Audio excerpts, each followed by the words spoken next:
You've been taught that loving yourself is selfish, that putting yourself first makes you narcissistic, cold, unworthy of connection.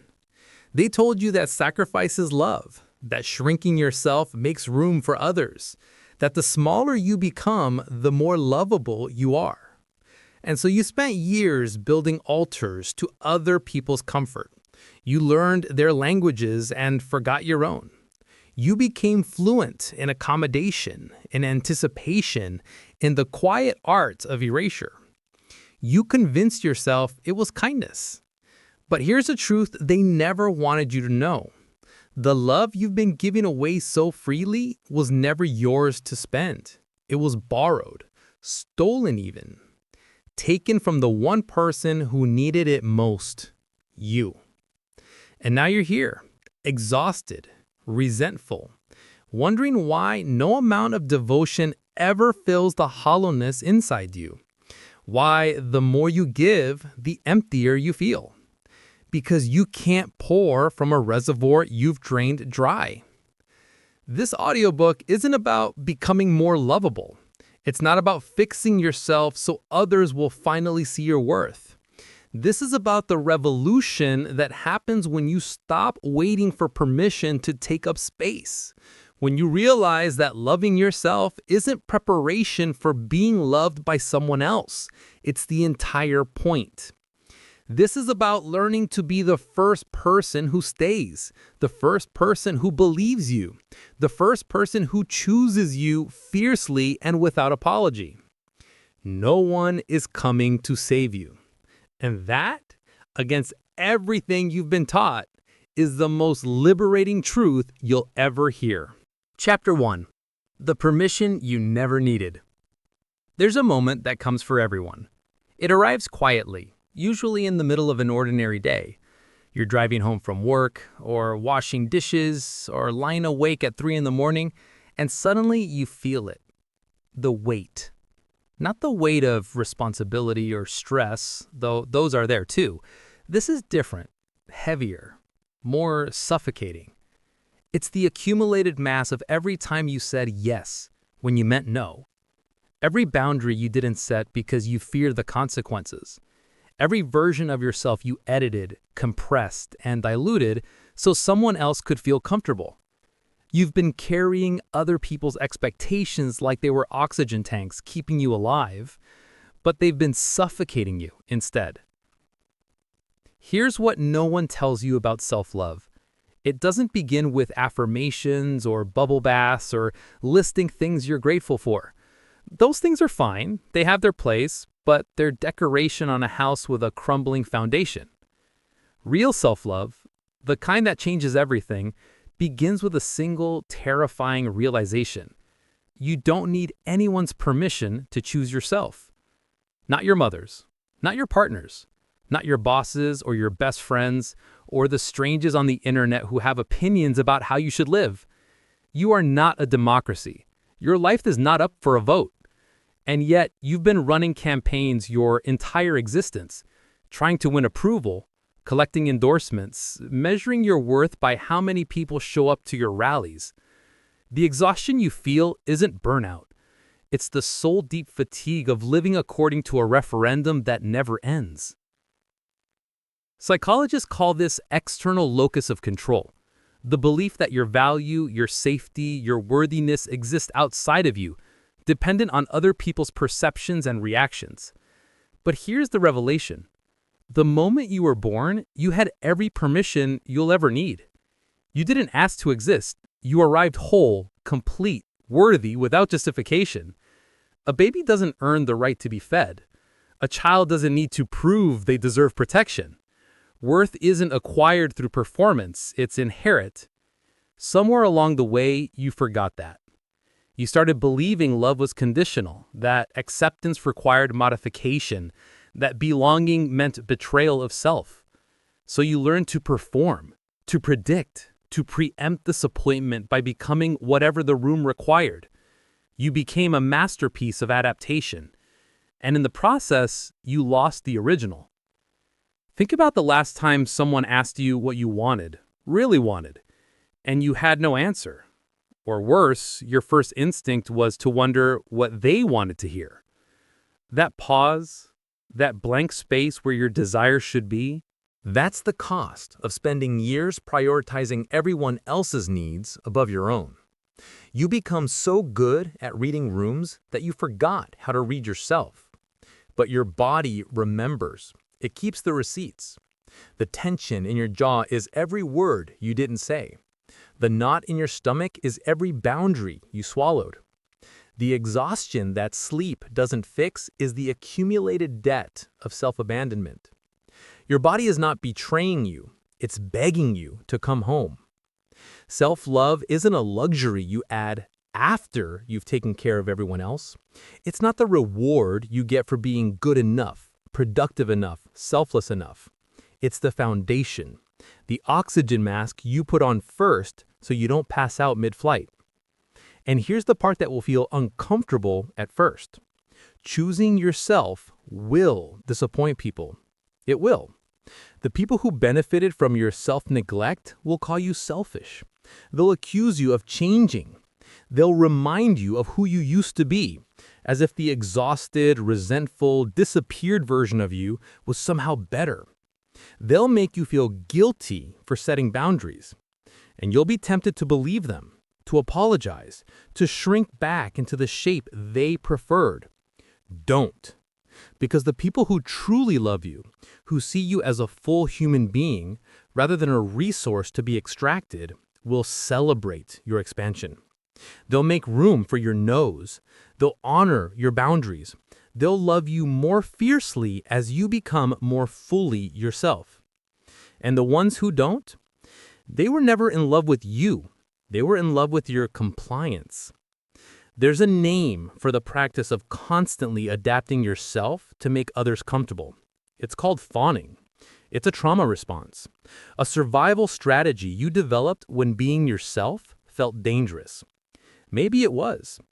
Maybe once upon a time, shrinking yourself kept you safe. But you're not in that place anymore. And the strategies that protected you then are destroying you now. Imagine, just for a moment, what would happen if you stopped performing, if you let people see you angry, disappointed, imperfect, unreasonably human, if you stopped trying to earn love and simply existed as you are. What if you were enough, exactly as you are, without improvement or achievement or the exhausting work of being palatable? You'd have so much energy, so much space, so much life. That's what's waiting on the other side of permission. Not perfection, not constant happiness or the absence of struggle, but presence, authenticity, the quiet radical power of being the first person who refuses to abandon you. This isn't about becoming someone new. It's about excavating who you've always been beneath the layers of adaptation. It's about remembering that you didn't come here to be comfortable for other people. You came here to be fully, unapologetically, messily alive. And that doesn't require anyone's permission but yours. Chapter 2. The Mirror That Lies. You look in the mirror, and what you see is a composite sketch. 1,000 opinions, 1,000,000 micro-adjustments, every criticism you've internalized, every standard you failed to meet, every comparison that left you feeling insufficient. You don't see yourself, you see the accumulated judgment of everyone who's ever looked at you and found something lacking. The mirror has become a courtroom, and you are always the defendant. Here's what happened. You learned very early that love wasn't unconditional. It came with terms and conditions, performance requirements, a sliding scale of worthiness based on how well you met external expectations. So you started monitoring yourself, editing in real time, becoming your own harshest critic before anyone else could be. You thought this would protect you. If you caught your flaws first, rejected yourself before others could, maybe the betrayal would hurt less. Instead, it fractured you. Researchers in the field of self-perception have documented something called the reflected self, the version of you constructed from other people's reactions, feedback, and projections. It's the you that exists in the space between how you're seen and how you wish to be seen. And for most people, this reflected self becomes more real than the actual self. You stop asking, "Who am I?" and start asking, "Who do they think I am?" And then more dangerously, "Who should I be so they'll think better of me?" This is the trap, the infinite loop of self-surveillance and self-correction that masquerades as self-improvement. But here's the truth that changes everything. The mirror is lying. Not because you're actually beautiful or successful or worthy in ways you can't see, though you might be. It's lying because it's showing you a fiction, a projection, a story written by people who were never qualified to author your identity. Think about the voice in your head, the one that narrates your every move, critiques your every choice, predicts your every failure. Whose voice is it really? Not yours, not originally. It's your mother's anxiety, your father's disappointment, your third-grade teacher's impatience, your first love's rejection. Every bully, every competitor, every person who spoke to you like you were a problem to be solved.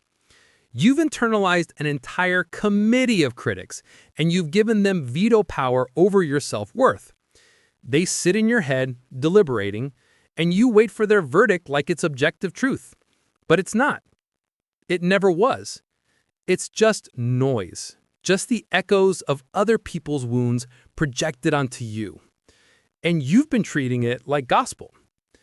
There's a practice in therapy called the externalizing the inner critic. It involves separating yourself from that harsh, punishing voice and recognizing it as something outside of you, a learned response, not an inherent truth. When you do this, something remarkable happens. You realize that the part of you delivering the cruelest judgments isn't actually you. It's a defense mechanism, a scared, younger version of you trying to prevent future pain by controlling every variable, including your own worthiness. It thinks it's helping.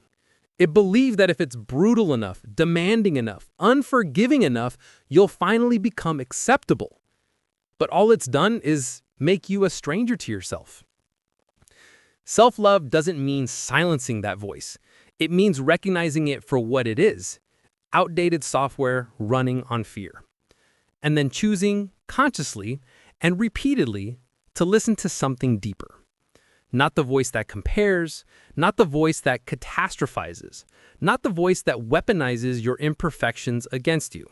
The voice that simply witnesses, that notices without judgment, that says, you're struggling right now, and that's okay. You're human, and that's enough. This is the voice of self-compassion, and it's the antidote to the mirror that lies. Dr. Kristen Neff, a pioneering researcher in self-compassion, defines it as treating yourself with the same kindness you'd offer a close friend. Not excusing harmful behavior or avoiding responsibility, but meeting your struggles with understanding rather than condemnation. Imagine that. Imagine responding to your mistakes not with shame spirals, but with curiosity, with gentleness. Imagine looking in the mirror and seeing not a problem to be fixed, but a person worthy of care. You've spent so long believing that criticism motivates growth, that harshness breeds excellence, that the only way to improve is to hate where you are. But research shows the opposite. Self-criticism activates the threat response in your brain, the same system that fires when you're being attacked. It floods your body with cortisol, narrows your thinking, and locks you in survival mode. Self-compassion, on the other hand, activates the caregiving system. It soothes your nervous system, broadens your perspective, and creates the psychological safety necessary for real change. You don't grow because you hate yourself into transformation. You grow because you feel safe enough to try, fail, and try again. The mirror has been lying to you because you've been asking it the wrong question. You've been asking, am I acceptable? When the only question that matters is, am I present? Acceptability is external. It's a moving target, a game rigged in favor of whoever holds the most power in the room. Presence is internal. It's the practice of showing up for yourself exactly as you are, without additions or apologies. And here's what happens when you shift from seeking acceptability to practicing presence. The mirror stops being a battlefield. It becomes just a mirror, a piece of glass reflecting light, neutral, non-threatening. And you become just you, not the sum of other people's opinions, not the repository of every failure or flaw. Just you, here, now. Worthy not because you've earned it, but because worthiness isn't something that can be earned or lost. It just is. This doesn't mean you'll suddenly love everything about yourself. It doesn't mean you won't have moments of doubt or insecurity or frustration. It means those moments won't define you anymore. They'll be weather, not climate. Passing storms, not permanent conditions. And when they come, you'll meet them not with weapons, but with presence. Not with the question, what's wrong with me? But with the question, what do I need right now? That shift from self-interrogation to self-inquiry is the beginning of everything. Because the mirror that lies loses its power the moment you stop asking it to tell you who you are. You already know. You've always known. You just forgot you were allowed to trust it. Chapter 3. When Love Became a Transaction. You learned the math early. If you're good, you get love. If you're quiet, you get approval. If you make yourself useful, indispensable, convenient, you get to stay. Love wasn't a given. It was a wage you earned through behavior. And like any employee afraid of being fired, you learned to maximize your output, to anticipate needs before they were spoken, to make yourself so valuable that your termination would be unthinkable. You became an expert in the economics of affection. But here's the problem with transactional love. The price keeps rising, and the currency keeps changing. What earned you affection yesterday might get you rejection today. The vulnerability that made you endearing in one relationship makes you burdensome in the next. The achievements that once proved your worth eventually become the baseline expectation. You can never earn enough, never be enough, because the goalpost isn't fixed. It's mounted on a treadmill that speeds up every time you get close. And you're exhausted. Not just tired, soul depleted, running on fumes from a lifetime of trying to purchase belonging with pieces of yourself. Think about your closest relationships. Not the highlight reel you show a stranger, but the lived reality. How much of your behavior is genuine and how much is strategic? How often do you share what you actually think versus what you believe will be well received? How many times have you swallowed anger, hidden disappointment, or performed enthusiasm you didn't feel because you feared the cost of authenticity? You've been living like love is a contract with renewal terms, like connection requires constant renegotiation, like the moment you stop performing, the people you care about will exercise their opt-out clause. And maybe some of them will. But that's not love. That's employment. Real love, the kind that nourishes rather than depletes, doesn't have terms and conditions. It doesn't arrive with an itemized bill. It doesn't keep score or maintain a ledger of debts owed and favors rendered. It simply exists, without negotiation, without the constant suffocating question, am I doing enough to deserve this? Psychologist Erich Fromm wrote that genuine love is an act of will and commitment, not a feeling that happens to you. It's a decision to see someone fully, to honor their autonomy, to invest in their growth without demanding they become what you need them to be. But you can't give what you've never received, and you can't receive what you won't give yourself. This is where everything breaks down. You spent years trying to earn love from others while withholding it from yourself, pouring from an empty cup, then wondering why you resent everyone you're trying to nourish. You treat yourself like a project that needs completion before it deserves care, like a rough draft waiting for someone else to declare it publication ready. You tell yourself, When I lose the weight, then I'll be worthy. When I get the promotion, then I'll rest.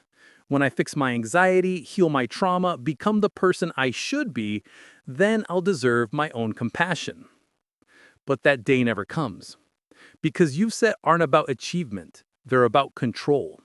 They're the terms and conditions you internalize from a world that taught you love was something you had to earn, not something you inherently deserved. So you became your own cruelest creditor, demanding payment for the basic dignity of existing. And the interest compounds daily. Here's the uncomfortable truth. Every relationship in your life is a mirror of your relationship with yourself. The way you let people treat you reflects what you believe you deserve. The boundaries you fail to set externally are the ones you've already violated internally. The love you're desperate to receive from others is the love you've been refusing to give yourself. You can't attract what you don't embody.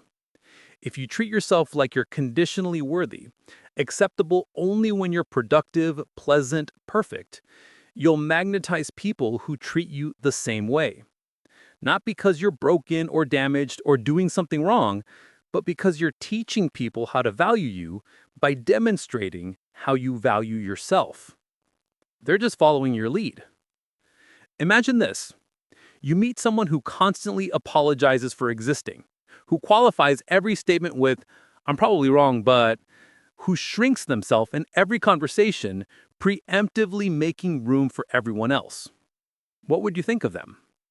You might feel pity, perhaps frustration, certainly not the deep respect and admiration that forms the foundation of genuine connection.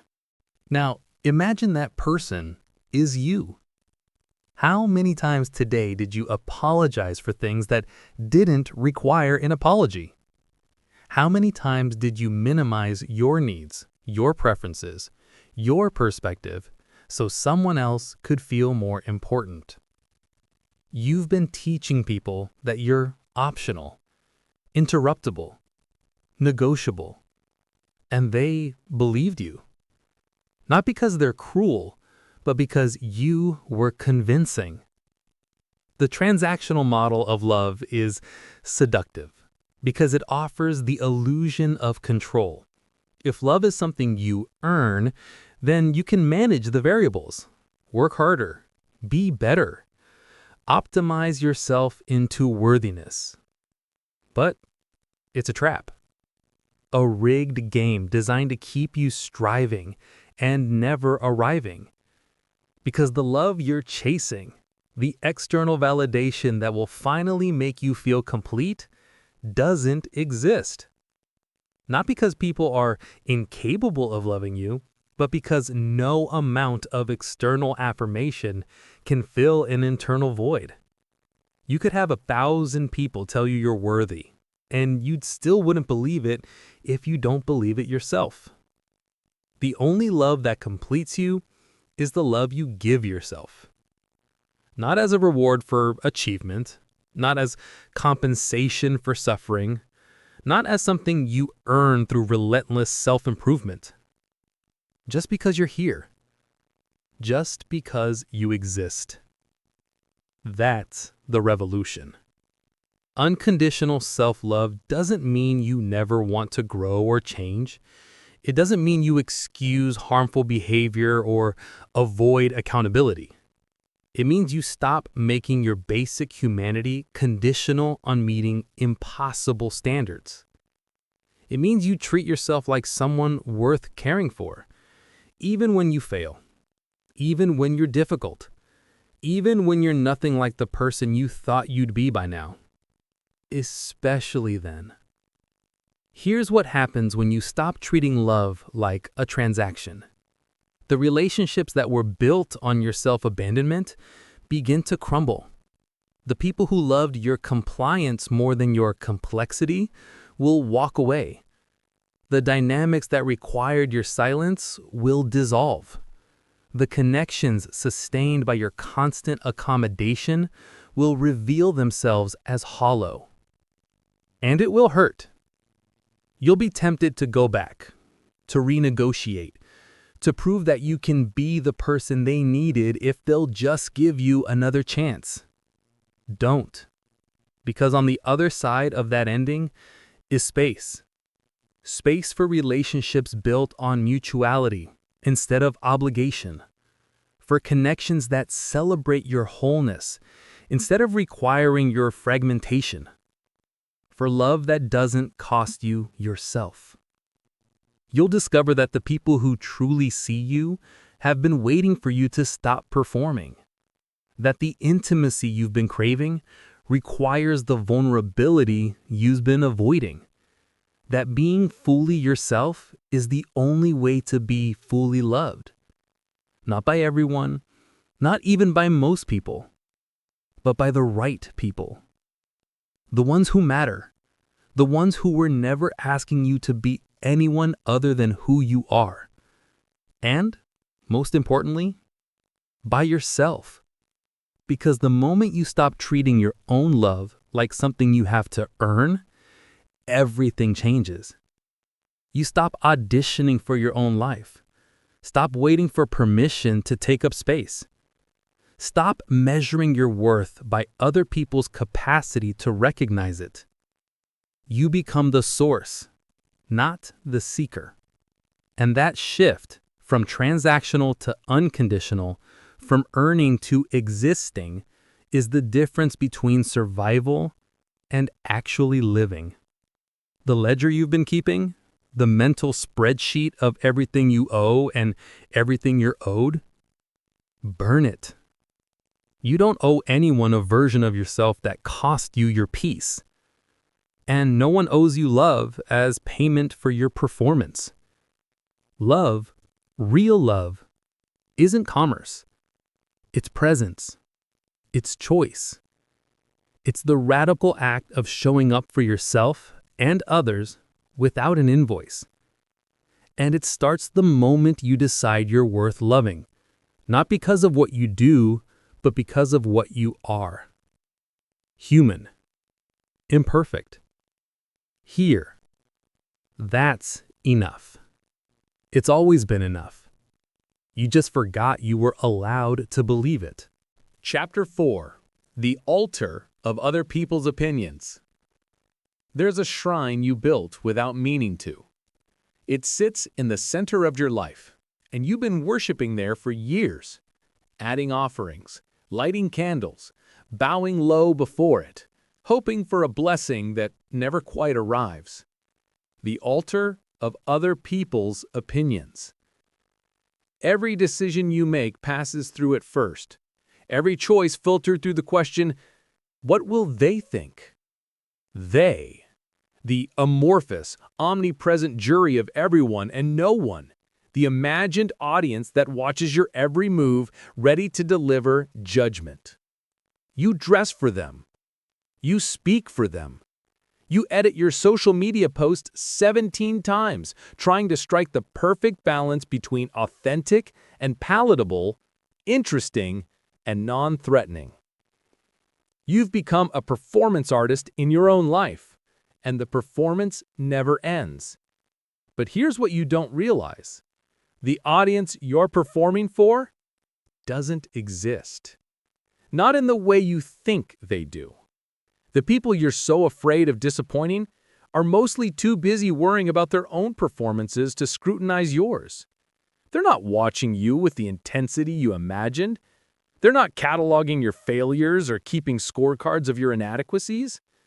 They're thinking about themselves, about their own fears, their own insecurities, their own desperate attempts to be seen as acceptable. You're shadowboxing with phantoms. The tyranny of other people's opinions isn't actually about other people. It's about you, about the part of you that learned somewhere along the way that your value existed outside yourself, that your worth was determined by consensus, not inherence. So you outsourced your self-esteem to the crowd. And the crowd is fickle, distracted, impossible to please. Psychologists call this social comparison theory. the human tendency to determine our worth by measuring ourselves against others. It's hardwired into our evolutionary biology, a survival mechanism from when being cast out of the tribe meant death. But you're not on the savannah anymore. Being unfollowed on social media won't kill you. Someone disagreeing with your choices won't leave you vulnerable to predators. Yet your nervous system hasn't caught up. It still interprets social rejection as existential threat.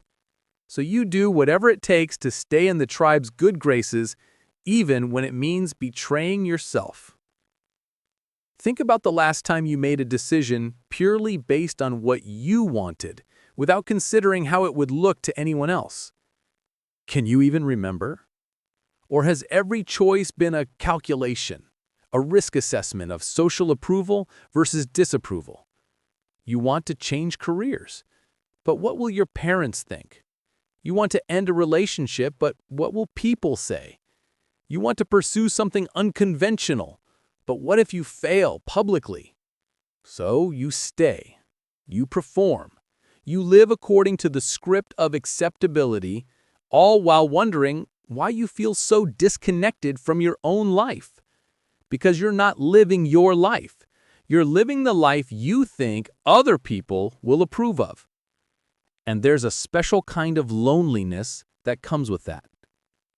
You can be surrounded by people, celebrated even, and still feel utterly alone. Because they don't know you. They know the carefully curated version you've presented, the one that passed focus group testing. The real you, the one with the weird interests, the unconventional desires, the opinions that don't fit neatly into any category, that person has been in hiding. Because you learned that the real you was too risky to reveal. Here's the painful truth. The more you sacrifice yourself for other people's approval, the less they actually know you. And the less they know you, the less their approval means. You're seeking validation for a persona, not a person. And even when you get it, it doesn't satisfy, because some part of you knows it's fraudulent. They're applauding the performance, not the performer. This is the trap of the approval addiction. The high never lasts because it's based on a lie. So you need more likes, more compliments, more evidence that you're doing it right. But the goalpost keeps moving, and the hunger never stops. Until you decide to step off the treadmill entirely. There's a moment that comes, if you're lucky, if you're paying attention, when you realize that living for other people's approval is killing you. Not dramatically, not all at once, but slowly.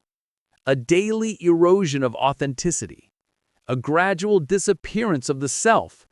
And one day you wake up and realize you don't know who you are anymore. You've become a composite of other people's preferences, an algorithm optimized for maximum approval. And you're utterly empty. That's the moment when everything can change. When you realize that the opinions you've been so afraid of are at best uninformed guesses from people who don't have to live your life. They don't live with the consequences of your choices. They don't lie awake at night in your skin. They don't carry your history, your dreams, your particular constellation of wounds and hopes. They have no idea what's best for you. And even if they did, their approval isn't worth the cost of your authenticity. Here's what happens when you dismantle the altar. You get your power back. Not the power that comes from controlling how people perceive you. That was always an illusion. The power that comes from deciding that your own opinion of yourself matters more than anyone else's. This doesn't mean you become arrogant or callous or indifferent to how your actions affect others. It doesn't mean you stop caring about people or withdraw from relationship. It means you stop giving strangers and acquaintances veto power over your life. You stop letting the fear of judgment dictate your choices. You stop performing for an audience that isn't even watching. You reclaim the energy you've been spending on impression management and redirect it toward actually living. And here's what you discover. The people who matter don't need you to be perfect. They need you to be real. The connections that feed your soul aren't built on your ability to impress. They're built on your willingness to be seen, fully, messily, honestly. And the people who can't handle your authenticity, they were never your people to begin with. This is terrifying at first, because your whole life you've believed that acceptance required modification, that belonging meant conformity. But real belonging is the opposite. It's what happens when you show up as yourself and someone says, yes, you, exactly as you are. Not because you've earned it or performed correctly, because authenticity recognizes itself. The author Martha Beck talks about finding your soul family, the people who see you clearly and love you anyway, who celebrate your weirdness instead of asking you to hide it, who make space for your complexity instead of demanding you simplify. But you can't find them while you're wearing a mask. You can't attract authentic connection while you're performing authenticity. You have to risk being seen, and that means risking being rejected. Some people will reject you. They will, and it will hurt. But here's what makes it bearable. You'll know it wasn't personal. They didn't reject you. They rejected a truth about themselves that your authenticity reflected. Your willingness to be yourself holds up a mirror to everyone around you, and some people don't like what they see. That's not your problem to solve. Your only job is to keep showing up as honestly as you can, trusting that the right people will find you. And they will, because there's something magnetic about people who've stopped performing, something refreshing about someone who isn't trying to manage your perception of them. They give you permission to stop performing too. And suddenly, connection becomes possible in a way it never was before. The altar you've been bowing to, the one built of other people's opinions, it was never sacred. It was a prison you mistook for a temple. And the moment you walk away from it, you discover something extraordinary. You don't need their approval to approve of yourself. You don't need their permission to live according to your own values. You don't need their validation to know your worth. You are the authority on your own life, not them, you. And the opinion that matters most, the one you've been ignoring while you chased everyone else's, is your own. What do you think of yourself when no one's watching? When you strip away the performance and the optimization and the endless calculation of how you'll be perceived, do you like what you see? Not in a narcissistic, self-absorbed way, but in the quiet, grounded way of someone who knows themselves and accepts what they find. If the answer is no, that's okay. That's where the work begins. Not the work of becoming someone more impressive, the work of becoming someone more true. And here's the beautiful paradox. The moment you stop trying to be universally liked, you become genuinely lovable. Because people can sense the difference between someone seeking approval and someone resting in self-acceptance. One feels desperate, exhausting, manipulative. The other feels calm, trustworthy, free. You can't control what people think of you. You never could. But you can control whether you abandon yourself in the pursuit of their approval. And when you choose yourself, when you honor your truth even when it's inconvenient, even when it costs you popularity, you discover something remarkable. You were never meant to be universally loved. You were meant to be specifically, authentically, courageously yourself. And the people who love that version of you, they're the only ones that matter. Chapter 5. Silence as the First Language of Self. There's a noise you've been running from your entire life. Not the noise of the world, though that's relentless too. Traffic and notifications and the constant hum of other people's needs pressing against you. No, this is different, quieter, more terrifying. It's the sound of your own thoughts when there's nothing to drown them out. So you fill every silence. You scroll, you stream, you say yes to plans you don't want just to avoid an empty evening. You keep the television on as background noise, the podcast playing during your commute, the music loud enough that you can't hear yourself think. Because when it gets quiet, when there's nothing between you and yourself, you have to face what you've been avoiding. The disappointment, the grief, the accumulated weight of every truth you've been too afraid to acknowledge. Silence has become the enemy, the thing you'll do anything to escape. But here's what you haven't realized. Silence isn't empty. It's full. Full of the self you've been abandoning. Full of the wisdom you've been ignoring. Full of the clarity that only emerges when you stop performing long enough to listen. You think silence is uncomfortable because it's void of meaning. But it's uncomfortable because it's overflowing with truth. And truth, when you've been living in fiction, feels like freefall.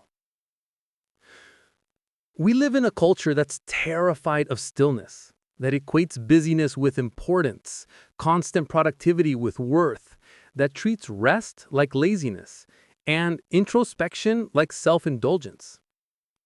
You've internalized this. You've made yourself a monument to perpetual motion, believing that if you stop moving, stop achieving, stop filling every moment with purpose, you'll cease to matter. But the opposite is true. Your value doesn't exist in what you produce. It exists in what you are. And you can't know what you are if you never stop long enough to meet yourself. Think about the last time you sat in complete silence. No phone, no music, no task to occupy your hands. Just you and the raw, unfiltered experience of being alive. If you're like most people, you can't remember. Or if you can, you remember the discomfort, the restlessness, the urgent need to do something, anything to escape the void. But that void, it's not empty. It's the doorway to yourself. Neuroscientists have discovered that the brain has a default mode network, a system that activates when you're not focused on external tasks. It's the part of your mind that engages in self-reflection, memory consolidation, future planning, and meaning-making. It only turns on when you stop doing and start being. When you deny yourself silence, you deny yourself access to the deeper dimensions of your own consciousness. You live on the surface, skimming across experience without ever diving below. And you wonder why nothing feels meaningful, why you're exhausted but never satisfied, why you have everything you thought you wanted but still feel empty. Because you've been living at a distance from yourself. And distance, no matter how carefully you maintained it, is still a form of abandonment. Here's the uncomfortable truth. You're not actually afraid of silence. You're afraid of what you'll hear when it gets quiet. The voice that says you're not living the life you actually want. The grief over opportunities you didn't take. The anger you've been swallowing to keep the peace. The loneliness that persists even when you're surrounded by people. The silence doesn't create these feelings. It just stops you from outrunning them. And you've been running for so long. Self-love isn't about thinking positive thoughts or repeating affirmations until you believe them. It's not about Instagram quotes or vision boards or any of the aesthetic packaging we use to make inner work feel more palatable. It's about being willing to sit with yourself when it's uncomfortable, to stay present to your pain without numbing, distracting, or performing your way out of it. It's about treating yourself like someone worth listening to, Not just when you're happy or productive or saying things you approve of, but always, especially when the thoughts are difficult, especially when the feelings are inconvenient. Because the parts of yourself you exile don't disappear. They just get louder, more desperate, more destructive in their attempts to be heard. Your anxiety isn't your enemy. It's your nervous system trying to tell you something. Your depression isn't a chemical malfunction to be fixed. It's often a signal that something in your life needs to change. Your anger isn't proof that you're damaged. It's evidence that your boundaries have been violated and your body is fighting for your dignity. But you can't hear any of this if you never stop talking long enough to listen. There's a practice in many contemplative traditions called sitting with yourself. It's deceptively simple. You sit, you breathe, you notice what arises without trying to change it, fix it, or make it mean something about your worth. You just witness. At first, your mind will riot. It will offer you 1,000 reasons why this is a waste of time. It will generate urgent tasks, convincing arguments, catastrophic scenarios that require your immediate attention. This is resistance, the ego's last-ditch effort to maintain control. Stay anyway. Because on the other side of the resistance is something extraordinary. Yourself. Not the curated version, not the one you present to the world or the one you think you should be. The actual you. Raw, unedited, alive. And here's what happens when you meet that version of yourself without judgment. You realize you're not as broken as you thought. You're not a problem that needs solving or a project that needs completing. You're a human being, having a human experience.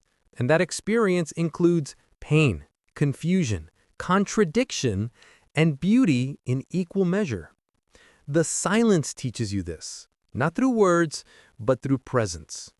It shows you that you can hold difficult feelings without being destroyed by them, that you can acknowledge uncomfortable truths without your identity collapsing, that you're strong enough to sit with your own humanity.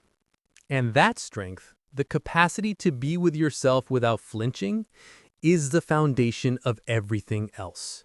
You can't set boundaries if you don't know where you end and others begin. You can't pursue what you actually want if you've never stopped long enough to feel the difference between genuine desire and conditioned obligation. You can't love yourself if you don't know yourself. And you can't know yourself in the noise. Here's what changes when you stop running from silence. You stop needing external validation to know you're okay, because you've learned to check in with yourself, to ask the only opinion that truly matters, your own. How do I feel about this?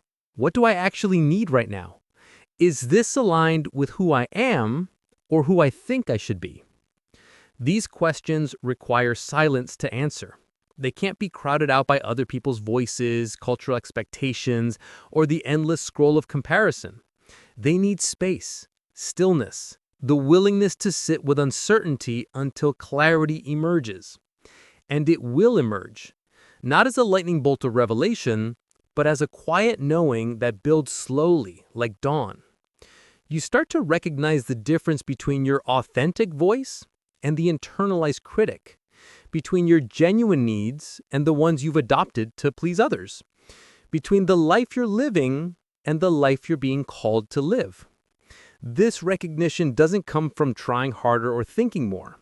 It comes from stopping, from creating space, from treating your inner world as worthy of attention. The Quakers have a phrase, listening for the still small voice. It's the wisdom that emerges not from noise, but from presence. Not from analysis, but from presence. You have a still small voice. It's been speaking to you your entire life, but you've been too loud to hear it. What would it tell you if you finally listened? Maybe that you need to leave the relationship you've been clinging to out of fear. Maybe that you need to forgive yourself for the mistakes you've been using as evidence of your unworthiness. Maybe that you're allowed to want something different than what you've been told to want. Maybe it would just tell you that you're tired, that you've been carrying too much for too long, and that you're allowed to rest without earning it. You won't know until you get quiet enough to hear. And that terrifies you, because what if the voice tells you something you're not ready to accept? What if it asks you to change in ways that feel impossible? What if you've been wrong about everything? These are valid fears, but consider the alternative. You can keep running. Keep filling every silence with noise, every moment with distraction, every uncomfortable feeling with compulsive doing. You can keep living at a distance from yourself, hoping that if you just stay busy enough, productive enough, acceptable enough, you'll eventually feel whole. But you won't. Because wholeness doesn't come from accumulation, it comes from integration. From gathering all the exiled parts of yourself, the ones you've been ashamed of, the ones you've been ignoring, the ones you've been too afraid to acknowledge, and welcoming them home. And that work happens in silence. Not because silence is magical or mystical, but because it's honest. It strips away the performance, the distraction, the elaborate mechanisms you've built to avoid being fully present to your life. And it leaves you with yourself. Just you, unadorned, undistracted, here. That's the revolution. Not becoming someone new, not fixing what's broken or optimizing what's inefficient. Just being willing to be with yourself exactly as you are, without needing to escape, improve, or justify your existence. Silence is the first language of self, because it's the only language that doesn't require translation. It doesn't need words or explanations or the performance of understanding. It just needs your presence. And when you give yourself that, when you treat your own inner experience as worthy of your attention, everything changes. You stop seeking yourself in other people's reactions. You stop measuring your worth by external metrics. You stop abandoning yourself every time things get uncomfortable. You come home, not to a place, but to yourself. And you discover that you were never actually lost. Chapter 6: The Unborrowed Light. You've spent your life trying to glow with reflected light, achievements that make other people impressed, relationships that make you look desirable, possessions that signal you've made it, whatever it means. You've been a moon, orbiting other people's suns, hoping their radiance would make you visible. But reflected light is unstable. It requires constant proximity to the source. The moment the sun sets, the moment the source withdraws, you disappear into darkness. And you've been disappearing your entire life. Not all at once, not dramatically, but in increments. In small acts of self-erasure performed so often they became invisible. You dimmed yourself so someone else could shine. You made yourself small so they could feel big. You swallowed your light because you were told that shining too brightly was arrogant, attention-seeking, selfish. So you learned to glow just enough to be seen, but not so much that you threatened anyone. And you called that humility. But it wasn't humility. It was self-betrayal. Because you didn't come here to be a moon. You came here to be a sun. Not the sun, not the only source of light in the universe, not the center everyone should orbit. A sun, your own source, your own light, complete and radiant without needing to borrow brilliance from anyone else. Here's the truth they never taught you. Your light doesn't diminish anyone else's. The universe isn't a zero-sum game where your brightness requires someone else's darkness, where your success demands someone else's failure, where your joy takes something away from the people around you. That's scarcity thinking. The belief that there's not enough to go around, not enough love, not enough worthiness, not enough light. And it's a lie designed to keep you small. Because small people are easy to control. Small people don't challenge the status quo. Small people stay in their designated orbits, grateful for whatever scraps of reflected light they're allowed. But you weren't made for orbits, you were made for your own axis. Think about the moments in your life when you felt most alive, when you were doing something that made you forget time, forget self-consciousness, forget the exhausting work of managing how you're perceived. Maybe it was creating something. Maybe it was solving a problem. Maybe it was connecting with someone in a way that felt effortless and true. In those moments, you weren't trying to impress anyone. You weren't performing or calculating or seeking approval. You were just present, just yourself, just shining. That's your unborrowed light. The radiance that emerges not from achievement or validation, but from alignment, from being so fully yourself that there's no energy wasted on pretending. And it's been inside you the entire time. Not dormant, not waiting to be activated by the right circumstances or the right person or the right amount of self-improvement. Already burning, already luminous. You just covered it up because you were taught that your natural brightness was too much. Psychologists talk about self-concept clarity, the degree to which your beliefs about yourself are clearly and confidently defined. People with high self-concept clarity know who they are, what they value, and what they stand for. They aren't easily swayed by other people's opinions because their sense of self isn't borrowed from external sources. It's internally generated, self-sustaining, like a sun. But most people live with low self-concept clarity. They define themselves through roles, relationships, and reactions. They're someone's partner, someone's employee, someone's disappointment. Their identity is cobbled together from other people's perceptions, and it shifts with every interaction. They're moons, reflecting whatever light is currently shining on them. And they wonder why they feel so unstable, so fragmented, so exhausted from trying to maintain coherence across 1,000 different contexts. Because you can't build a stable identity on borrowed light. You have to find your own source. This doesn't mean you ignore feedback or refuse to grow or become so self-absorbed that you can't consider other perspectives. It means you stop outsourcing your sense of worth to people who don't have to live your life. It means you develop an internal compass that guides you even when everyone around you is pointing in a different direction. It means you learn to trust yourself, not blindly, not arrogantly, but as the primary authority on your own experience. Here's what happens when you start shining with your own light. Some people will try to dim you, not because they're evil, but because your brightness reveals the ways they've been hiding. Your refusal to shrink gives them permission to expand, and that's terrifying.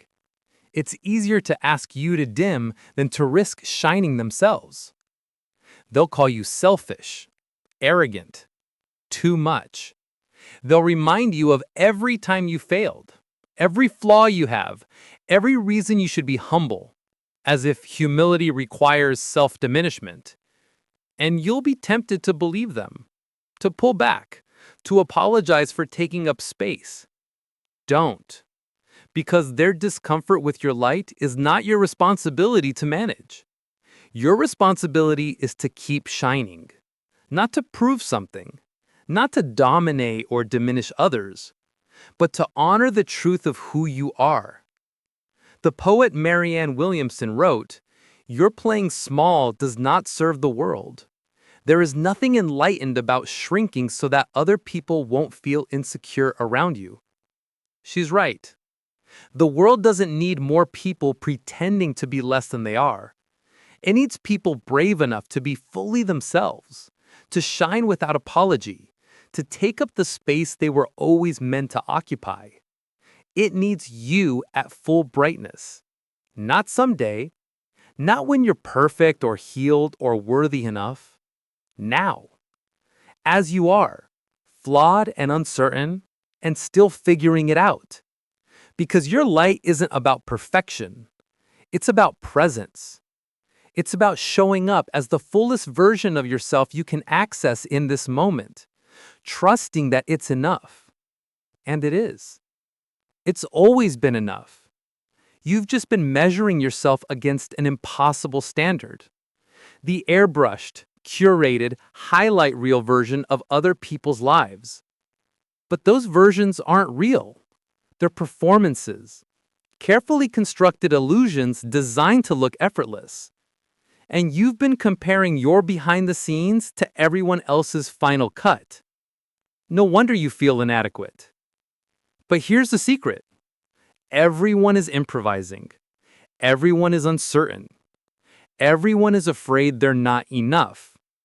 The only difference between the people who shine and the people who hide is that the people who shine decided their light mattered more than their fear. They chose themselves, not once, but over and over. Every time the world asked them to shrink, they expanded instead. Not because they were braver or more talented or more deserving, because they decided to be their own source of light instead of waiting for someone else to illuminate them. You can make that choice too.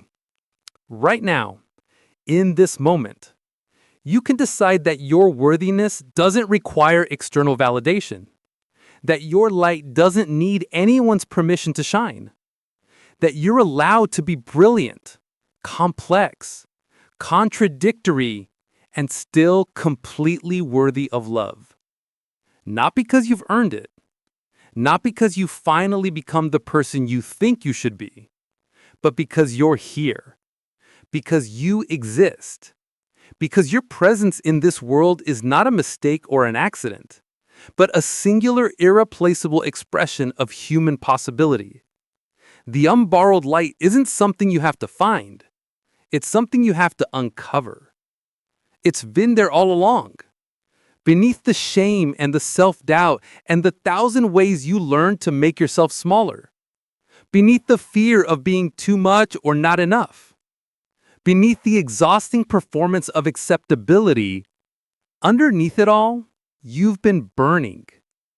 And the moment you stop covering that light, the moment you stop apologizing for your existence, stop dimming yourself for other people's comfort, stop waiting for permission to be fully alive, that's when everything changes. Not because you become someone new, but because you finally allow yourself to be seen as you've always been. Luminous, necessary, enough. Not reflected light, not borrowed brilliance, yours. And that light, your light, is what the world has been waiting for. Not a dimmed version, not a palatable substitute. You, at full radiance, unapologetic, undimmed, unborrowed. That's the revolution. And it starts the moment you decide your worthiness is worth shining for. Love what you're hearing? Hit that subscribe button and join our community of audiobook lovers. Your support helps us bring you more amazing stories. Chapter 7. What breaks when you finally say no? The word sits in your mouth like a stone.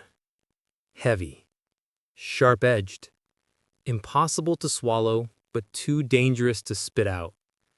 No. 2 letters, 1 syllable. The simplest boundary in human language. And you can't say it.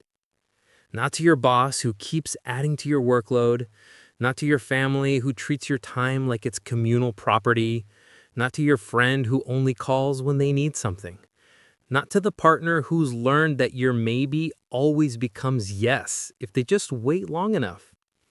You've spent your entire life saying yes to things you didn't want to do, to people you didn't want to please, to versions of yourself you never chose to become. And you've told yourself it's because you're kind, generous, a good person. But that's not why you can't say no. You can't say no because you're terrified of what will break when you do. The relationship that only works because you're endlessly accommodating. The job that only tolerates you because you never push back. The family dynamic that only functions because you've made yourself the shock absorber for everyone else's dysfunction. The version of you that everyone has come to expect. Reliable, available, endlessly flexible. You're not afraid of saying no. You're afraid of who you'll lose when you stop being whoever they need you to be. But here's the truth that will set you free and terrify you in equal measure. If saying no breaks it, it was already broken. Think about that. Any relationship that requires your constant self-abandonment to survive isn't a relationship. It's a hostage situation. Any dynamic that collapses the moment you assert a boundary wasn't built on mutuality, it was built on your compliance. And any version of love that punishes you for having needs isn't love at all. It's exploitation dressed up in the language of connection. You know this. Somewhere deep down, beneath the guilt and the conditioning and the fear of being labeled selfish, you know this.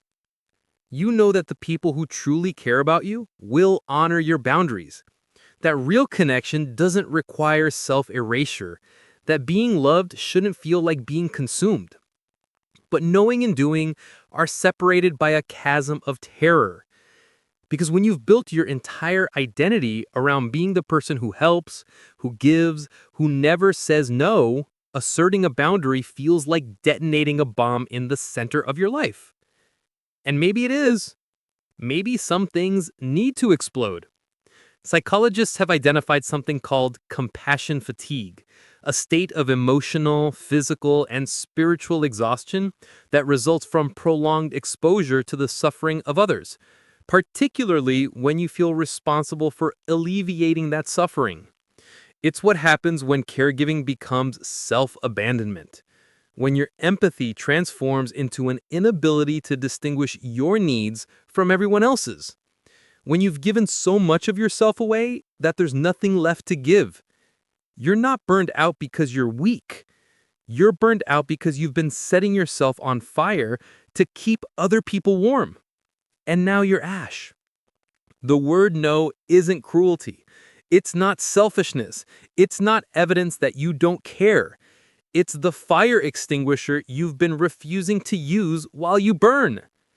Here's what happens when you finally say no.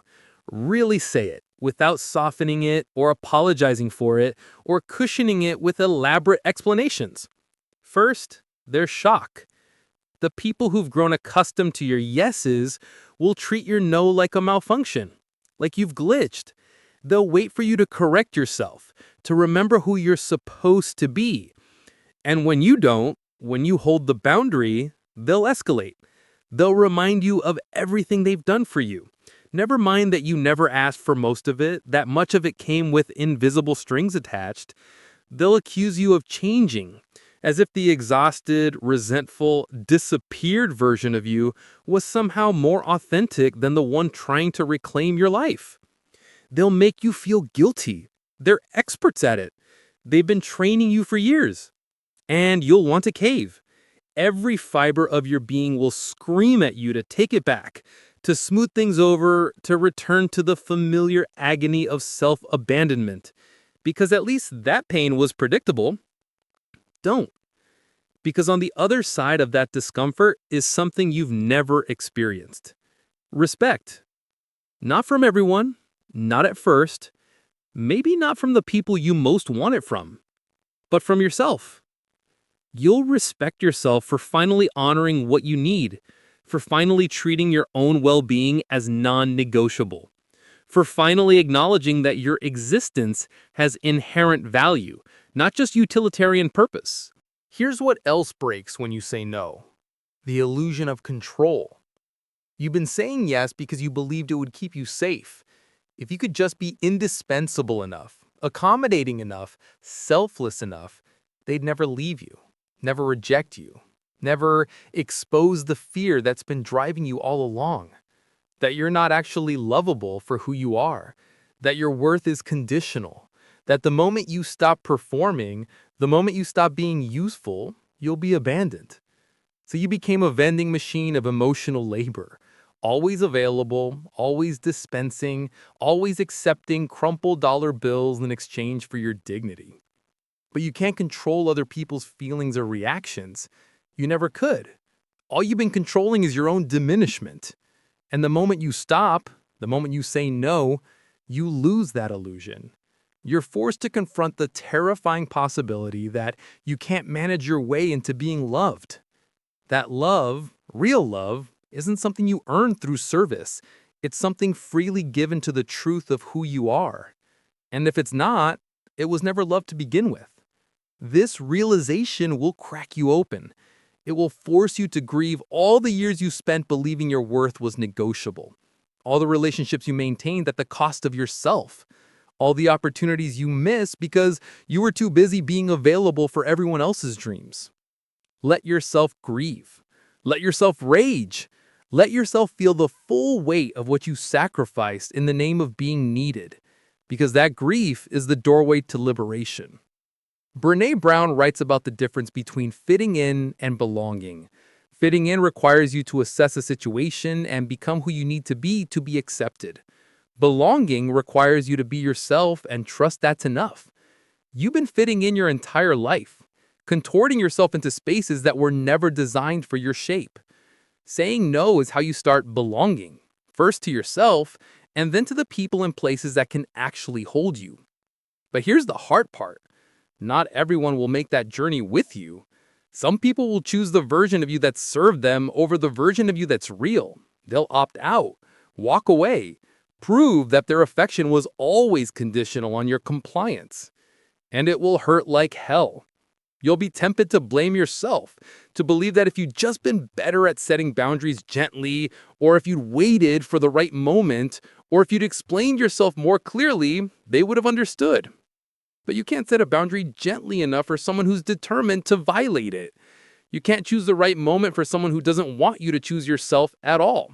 And you can't explain your needs clearly enough for someone who's invested in not understanding them. The people who leave when you start saying no were always going to leave. They were just waiting for proof that you were human, that you had limits, that you weren't actually the infinite resource they needed you to be. So they leave, and it creates space. Vast, terrifying, essential space. Space for people who respect your boundaries. Space for relationships built on mutuality instead of utility. Space for the version of you that doesn't have to perform to be worthy of connection. At first, the space will feel like loneliness, like punishment for finally choosing yourself. But stay in it. Resist the urge to fill it with the same dynamics you just escaped. Resist the temptation to find new people to overfunction for, new situations where you can prove your worth through self-sacrifice. Because the space isn't empty. It's full of you. The you that got buried beneath everyone else's needs. The you that has desires and boundaries and opinions that don't require anyone's approval. The you that exists whether or not anyone's watching. And here's what you discover when you finally inhabit that space. You're enough. Not because you're perfect or healed or have finally become who you think you should be, but because enoughness isn't an achievement. It's a state of being you've always had access to. You just couldn't see it while you were busy trying to be everything for everyone else. Saying no doesn't make you selfish. It makes you honest. It makes you available for real connection instead of transactional relationships. It makes you a whole person instead of a fragmented collection of roles and obligations. It makes you someone who knows the difference between kindness and self-betrayal. And yes, it breaks things. It breaks the patterns that were suffocating you. It breaks the dynamics that required your silence. It breaks the version of you that was built to please instead of to be. But what it builds, what emerges from those fractures, is a life that actually feels like yours. A life where your presence is a choice, not an obligation. Where your generosity comes from overflow, not depletion. Where your love includes yourself, not just everyone else. That's worth breaking for. That's worth disappointing people for. That's worth the fear and the guilt and the uncomfortable transition from who you've been to who you actually are. Because the word no isn't the end of connection. It's the beginning of integrity. And integrity, showing up as one whole person instead of a scattered collection of yeses, is the only foundation strong enough to build a life on. The things that break when you say no are the things that were never meant to hold you. Let them shatter and build something new from the pieces that remain. Something true, something sustainable, something that honors the radical, revolutionary truth that you matter, your needs matter, your boundaries matter. Not because of what you do or who you help or how much you sacrifice, but because you're here. And that, on its own, is enough. Chapter 8. The Geography of Your Own Heart. There's a map you've never drawn. You know the landscape of other people's emotions with cartographer precision. You can read the subtle shift in someone's tone and know exactly what they need. You can feel the temperature change when you've disappointed someone, even if they haven't said a word. You're fluent in the language of other people's interiors. But your own heart, that terrain is unmapped, foreign, a wilderness you've been too afraid to explore. You know what everyone else needs, wants, feels. But ask yourself the same questions, and there's only static. A vague sense of obligation, a learned response that sounds like you, but comes from somewhere else. You've become an expert in everyone's emotional geography except your own. And now you're lost in your own life, wondering why nothing feels quite right, why you can't seem to find your way home. Because you can't navigate terrain you've never mapped. You can't find your center when you've spent your entire life oriented toward everyone else's. Think about the last time someone asked you what you wanted, not what you thought you should want, not what would make them happy, not what seemed reasonable or realistic, what you actually viscerally wanted. Did you have an answer? Or did you freeze, scan their face for clues about the right response? Deflect with a joke or a question of your own? Most people can't answer that question. Not because they don't have desires, but because they've spent so long ignoring them that the signal has become indistinguishable from noise. Your wants have been buried beneath layers of conditioning, obligation, and fear. And you can't excavate them without first being willing to look. Mapping the geography of your own heart isn't a metaphor. It's a practice. A deliberate, often uncomfortable process of turning your attention inward and actually paying attention to what you find there. Not what you think should be there. Not what other people have told you is there. What's actually there. And here's what makes it difficult. You've been taught that looking inward is selfish, that focusing on your own needs is narcissistic, that real virtue lies in self-forgetfulness, in being so attuned to others that you disappear entirely. But self-forgetfulness isn't enlightenment. It's self-abandonment. And you can't love from a place of absence.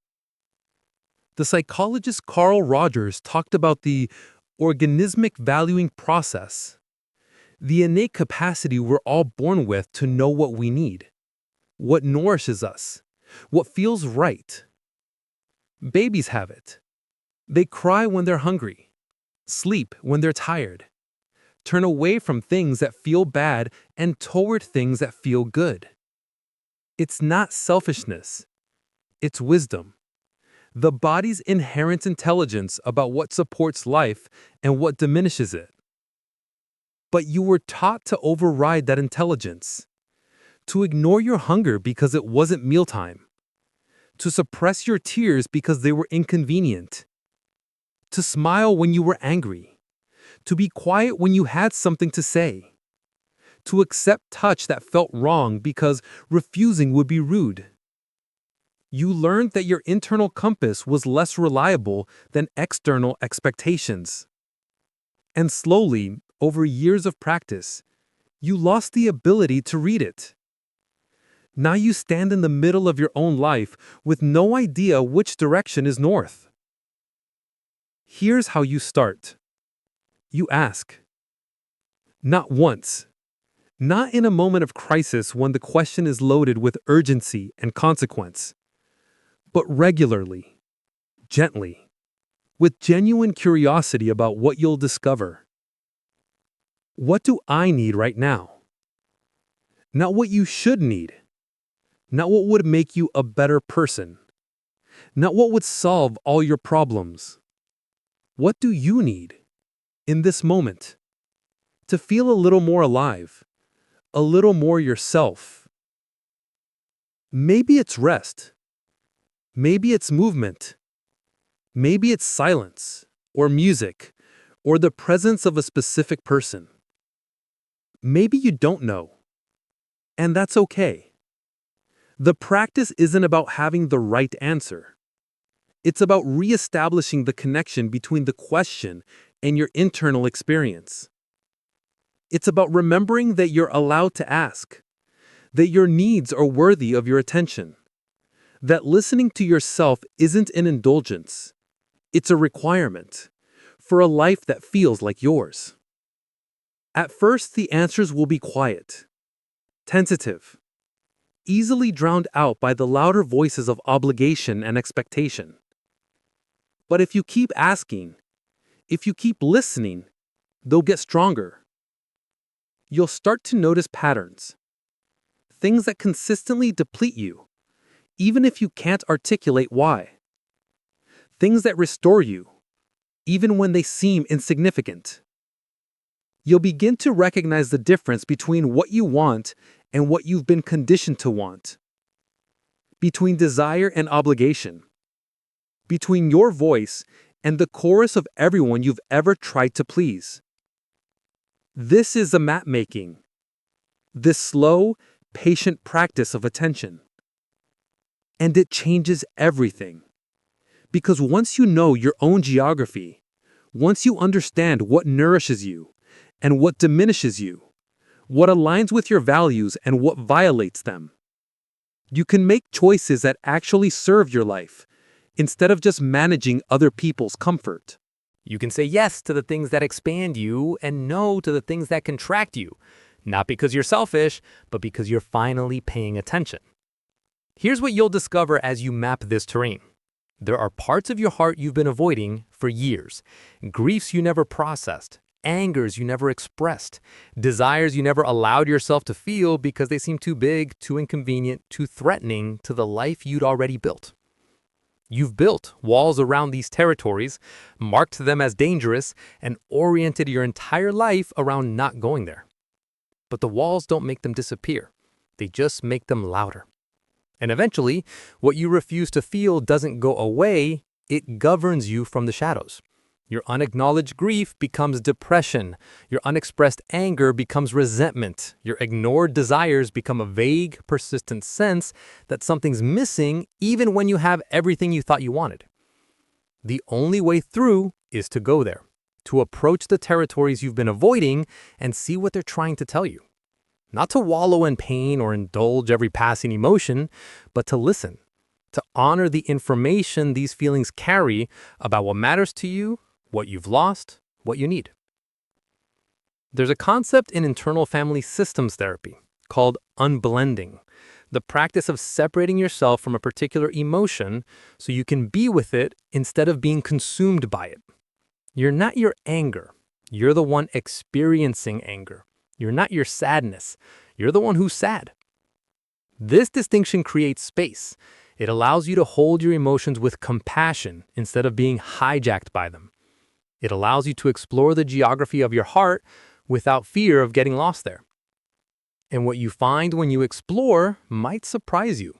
That the anger you've been so afraid of is actually protecting something precious, your dignity, your truth, your right to take up space.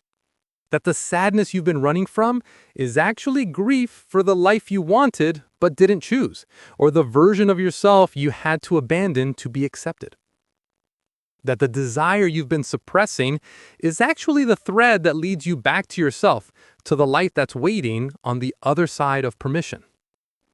Your emotions aren't problems to solve, they're signals to decode. And the more fluent you become in your own internal language, the less you need other people to tell you what you're feeling, what you should do, who you should be. You become your own authority, not in an arrogant, dismissive way, but in the quiet, grounded way of someone who knows themselves well enough to trust their own experience. This is what it means to have a relationship with yourself, not a performance or a project, but an actual relationship, one where you check in, where you listen, where you honor what you find even when it's inconvenient, where you treat yourself like someone whose perspective matters, whose needs are valid, whose presence in your own life is non-negotiable. Most people don't have this. They live at a distance from themselves, always oriented outward, always seeking external validation to tell them they're okay. And they wonder why intimacy feels impossible, why they can't seem to find people who truly see them. But you can't be seen if you're not there. You can't be known if you don't know yourself. The geography of your own heart is the foundation for everything else, for boundaries that actually hold, for relationships that actually nourish, for a life that actually feels like it's yours. It's not easy work. It's not quick. There's no app, no shortcut, no 5-step process that will give you instant access to your own interior. It's a practice, a commitment, a daily choice to turn toward yourself with the same quality of attention you've been giving to everyone else. But it's the only way home. And home, that sense of being fully present in your own life, of knowing yourself well enough to trust yourself, of being the first person who stays, that's what you've been searching for all along. Not out there, in here, in the unmapped wilderness of your own heart. And the moment you start exploring, the moment you begin drawing your own map, everything you thought was lost becomes findable again. Your desire, your truth, your center, yourself, waiting, as you've always been, for you to finally arrive. Chapter 9. Forgiveness as Self-Rescue. There's a weight you carry that doesn't belong to you. It's not the burden of responsibility or the pressure of ambition. It's heavier than that, more insidious. It's the accumulated mass of every wrong done to you that you've turned inward. Every betrayal, every rejection, every moment someone chose cruelty over kindness. And somehow, impossibly, you made it mean something about your worth. They hurt you, and you've been punishing yourself ever since. You carry their crimes like evidence, proof that you weren't enough, weren't lovable, weren't worthy of better treatment. You replay the moments in endless loops, refining the narrative until it's no longer about what they did, but about what's wrong with you. And you call this accountability. Self-awareness, learning from the past. But it's not. It's self-imprisonment. And the person holding the key has always been you. Here's the truth about forgiveness that no one wants to hear. It's not about them. Not really. Forgiveness isn't a gift you give to the person who hurt you. It's not absolution, or permission, or a declaration that what happened was okay. It's not even about them at all. Forgiveness is the act of releasing yourself from the cell you've been locked in, replaying their betrayal on a loop, waiting for an apology that will never come, or wouldn't be enough if it did. It's the moment you stop drinking poison and expecting them to die. You've been taught that forgiveness is virtuous, noble, something you do to be a good person. But real forgiveness, the kind that actually sets you free, isn't about morality. It's about survival. It's about recognizing that carrying their harm is destroying you more thoroughly than they ever could, and deciding you matter more than your resentment. Think about the person who hurt you most, the one whose betrayal still stings when you think about it, even years later. Maybe it was a parent who couldn't see you, a partner who chose someone else, a friend who weaponized your vulnerabilities, a system that crushed you for being exactly who you are. They hurt you, and the pain was real. The injustice was real. But here's the question that changes everything. How much of your present are you willing to sacrifice to their past? Because every moment you spend rehearsing their crimes is a moment stolen from your life. Every ounce of energy you invest in resentment is energy unavailable for joy, for connection, for building something new. You think you're keeping the memory alive to protect yourself, to make sure you never forget, never trust too easily, never let anyone hurt you like that again. But you're not protecting yourself. You're just staying wounded. And staying wounded isn't wisdom, it's just familiar pain. Neuroscientists have discovered that when you recall a memory, you're not accessing a fixed recording. You're reconstructing it. And every time you reconstruct it, you slightly alter it. Which means every time you replay the betrayal, you're not just remembering, you're reinforcing, strengthening the neural pathways associated with that pain, making it more central to your identity. You're not honoring what happened. You're allowing it to happen over and over again. And the person doing it to you now isn't them. It's you. This is what unforgiveness does. It keeps you chained to the past, endlessly relitigating a case that's already been decided, searching for justice in a court that's been permanently adjourned. Meanwhile, the person who hurt you has moved on. They're living their life unburdened by your suffering. The only person still imprisoned by what they did is you. So forgiveness isn't about being nice. It's about refusing to be their prisoner anymore. But here's where it gets complicated. You can't forgive what you haven't first acknowledged. You can't bypass the anger, the grief, the searing recognition of how deeply you were wronged. Premature forgiveness, the kind you perform to be spiritual or evolved or to avoid being seen as bitter, isn't liberation. It's just another form of self-abandonment. It's saying it's fine when it's not fine. It's minimizing harm to make other people comfortable. It's once again prioritizing someone else's comfort over your own truth. Real forgiveness begins with rage, with letting yourself feel the full force of what was done to you, with naming it clearly, without softening or justifying or making excuses. They hurt you. They betrayed you.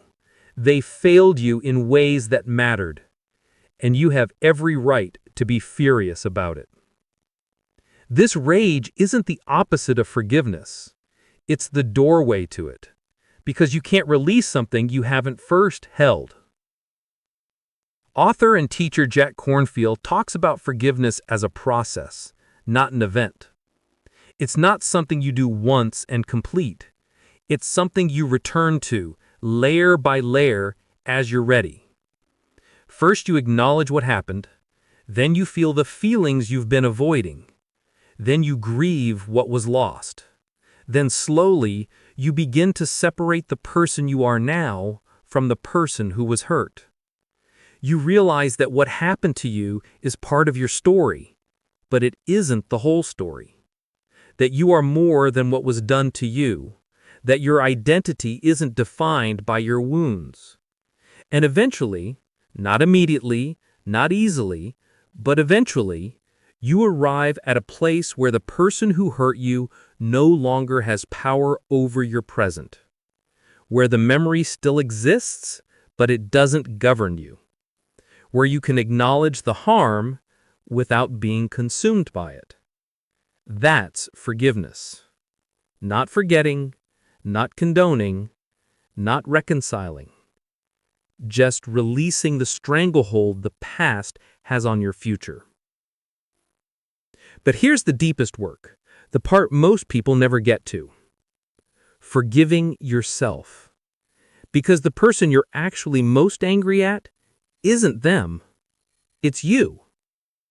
You're angry at yourself for not seeing it coming, for staying too long, for ignoring the red flags, for being vulnerable enough to be hurt in the first place. You're angry at yourself for not being invulnerable, and you've been punishing yourself for that ever since. This is the cruelest form of unforgiveness, the kind you direct at yourself. The endless litany of, I should have known better, I should have been stronger, I should have protected myself. But you were doing the best you could with the information, resources, and capacity you had at the time. You can't hold your past self accountable to knowledge you didn't have yet. You can't blame yourself for trusting when trust felt like the right choice. You can't fault yourself for being human in a moment that required superhuman discernment. You did what you could, and what happened wasn't your fault.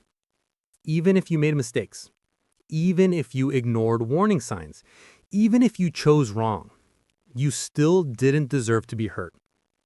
Let that land. You didn't deserve it. The harm done to you wasn't karmic justice or a lesson you needed to learn or the universe holding you accountable. It was just harm, done by someone who was hurting or selfish or incapable of treating you the way you deserved. And none of that is on you. Forgiving yourself isn't about excusing poor choices or avoiding responsibility. It's about extending to yourself the same compassion you'd offer a friend in the same situation. It's about recognizing that you were wounded and that you deserve care, not condemnation. It's about rescuing yourself from the prison of self-blame. Here's what changes when you forgive, both them and yourself. Space opens up. Space that was previously occupied by resentment, by rehearsing the past, by the exhausting work of carrying grievances. And into that space, life can flow again. You become available for new relationships that aren't haunted by old betrayals. You become capable of trust that isn't naive, but isn't cynical either. Trust that's informed by experience, but not imprisoned by it. You become someone who's been hurt, but isn't defined by that hurt.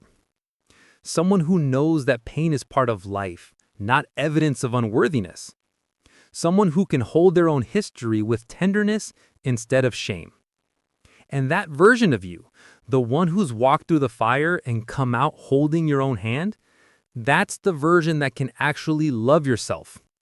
Not the perfect version who never got hurt, not the vigilant version who never trusts again. The real version, scarred and whole at the same time. Forgiveness doesn't erase what happened. It doesn't rewrite history or make the pain disappear. It just stops the past from colonizing your future. It says, what happened to me was real, but it doesn't get to decide what happens next. That's my choice. And I choose myself. I choose to stop being loyal to my wounds, to stop building my identity around my hurts, to stop giving the people who harmed me permanent residence in my head. I choose to be free, not because they deserve my forgiveness, not because what happened was okay, but because I deserve to stop suffering. And that's not weakness. That's not bypassing or spiritual bypassing or any of the other accusations people throw at forgiveness. That's self-rescue. That's you diving into the wreckage, pulling yourself out and refusing to drown in someone else's damage. That's you holding yourself with the fierce compassion you've been waiting for someone else to offer. That's you finally understanding that the person who can save you has been here all along. Not them, not the apology you'll never get, not the acknowledgement or the justice or the revenge. You. You've always been the one who could set you free. And forgiveness is just the moment you finally decide to turn the key. Chapter 10. The last person you'll ever abandon. There's a pattern that runs through your entire life. You can see it if you look closely enough. In every relationship that didn't work, in every dream you postponed, in every moment you chose someone else's comfort over your own truth. The pattern is simple, consistent, devastating. When it mattered most, you left yourself. Not physically. You stayed in the room, in the relationship, in the life that was slowly suffocating you. But internally, where it counts, you disappeared.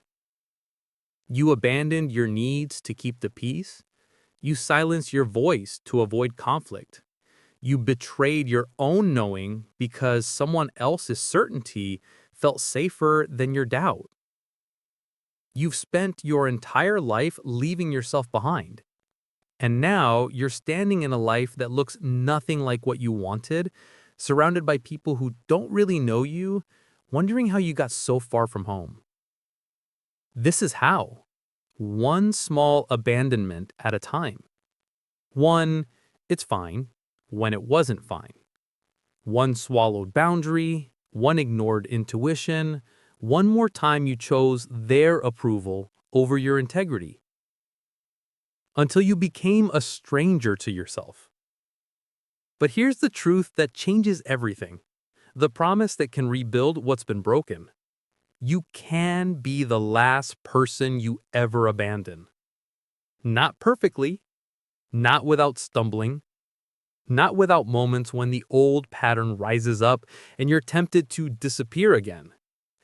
But as a practice, as a commitment, as the new foundation your life is built on, you can decide right now that no matter what happens, no matter who leaves or stays or disapproves, you will not leave yourself.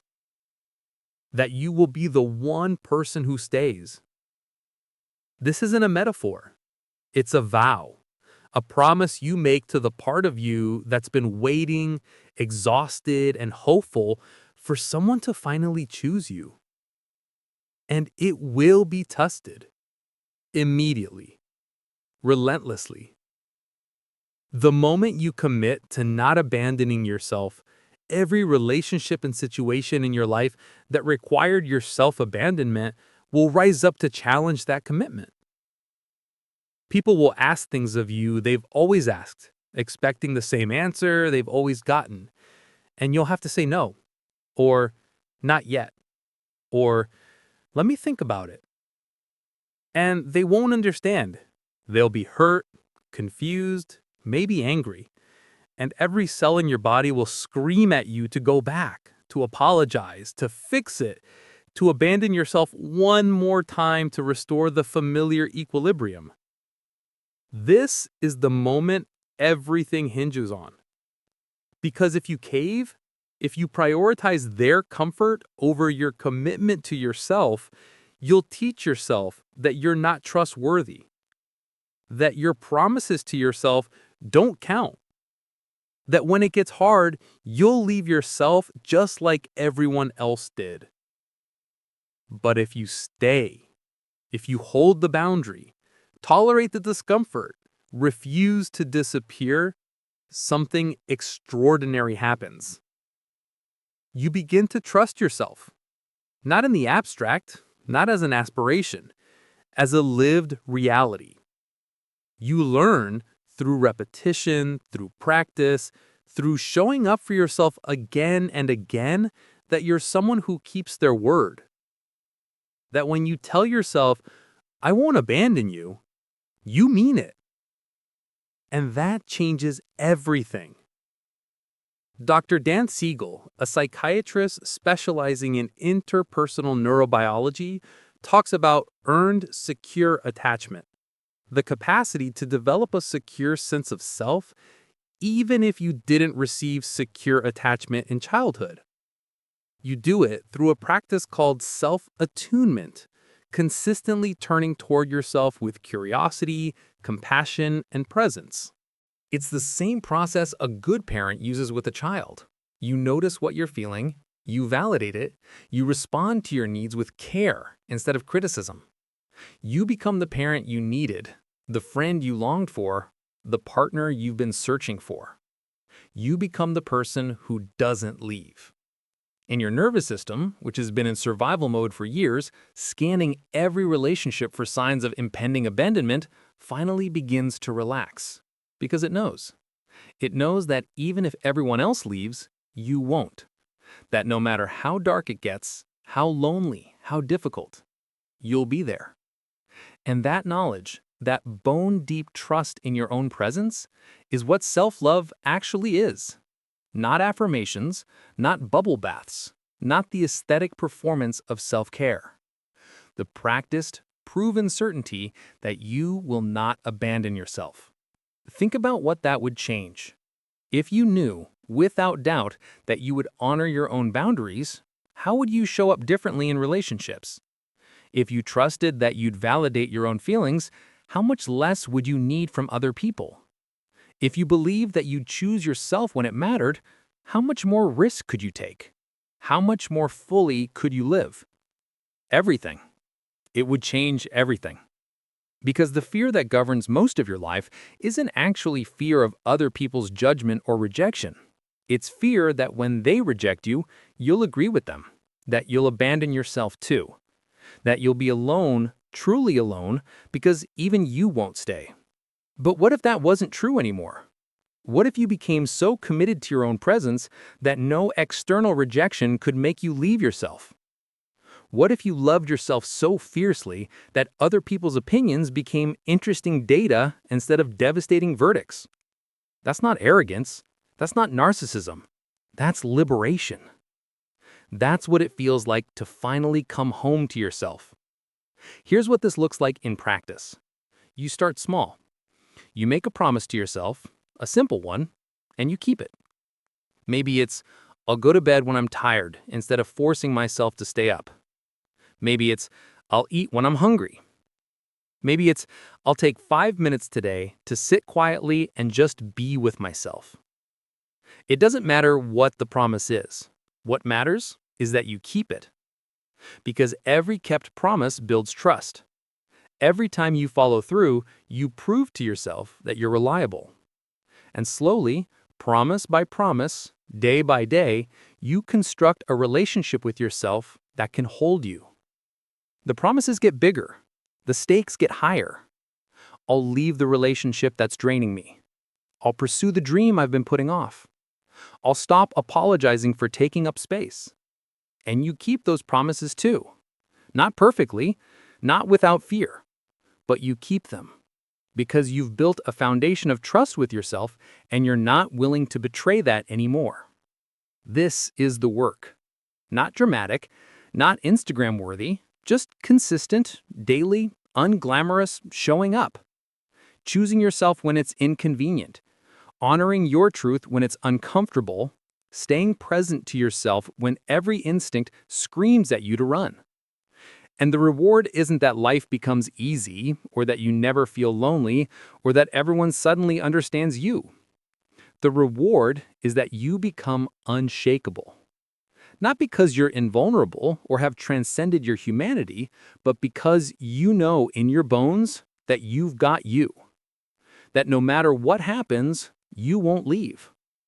And that certainty, that you are the one person you can absolutely count on, becomes the ground you stand on. The place you return to when everything else is chaos. Home. Not a place, not a person. Not a circumstance that has to be just right, but yourself. Your own presence. Your own commitment to not disappearing. The Buddhists talk about taking refuge, finding the thing you can always return to when you're lost or suffering or overwhelmed. Most people take refuge in external things, relationships, achievements, substances, distractions. But those refuges are unstable. They change, they leave, they fail. The only refuge that never abandons you is the one you build within yourself. The practiced presence that says, I'm here, I see you, I'm not going anywhere. That's the vow. That's the revolution. That's what it means to love yourself more than anyone else. Not more than you love other people, but more than you love their approval, more than you love the safety of hiding, more than you love the familiar pattern of self-abandonment. You love yourself enough to stay, even when it's hard, even when it costs you, even when no one's watching or applauding your choice, you stay. And that staying, that fierce, unglamorous, radical commitment to your own presence becomes the foundation for everything else. For boundaries that hold, for relationships that nourish, for a life that feels like it's actually yours. Because you can't build anything lasting on a foundation that keeps leaving. But when you become the person who stays, who shows up for yourself with the same dedication you've shown everyone else, everything becomes possible. Not easy, not perfect, not free from struggle, but possible, real, yours. And you finally understand what you've been searching for all along wasn't out there. It was right here, waiting, the whole time. You, the last person you'll ever abandon. The first person who finally stays. Chapter 11. Love Letters to the Version You Left Behind. There's someone you need to speak to. Someone you've been avoiding for years. Someone you left behind on the roadside of your becoming, convinced they were the problem, the obstacle, the version of yourself you had to outrun to survive. The you that was too much. The you that was never enough. The you that believed the wrong things, trusted the wrong people, made choices you're still paying for. The you that you've been ashamed of. You've spent so much energy trying to distance yourself from who you were, building a new identity on the grave of the old one, proving to everyone, but mostly to yourself, that you're different now, better, beyond all that. But here's what you haven't realized. You can't actually leave yourself behind. You can only fracture. Every version of yourself you've rejected is still there, carrying the weight of your disgust, your shame, your desperate need to be someone else. And until you turn back and gather those pieces, until you speak to them with something other than contempt, you'll never be whole. Because wholeness isn't about becoming a better version of yourself. It's about integrating all the versions you've been, even the ones you wish you could erase. Think about the person you were at your lowest point.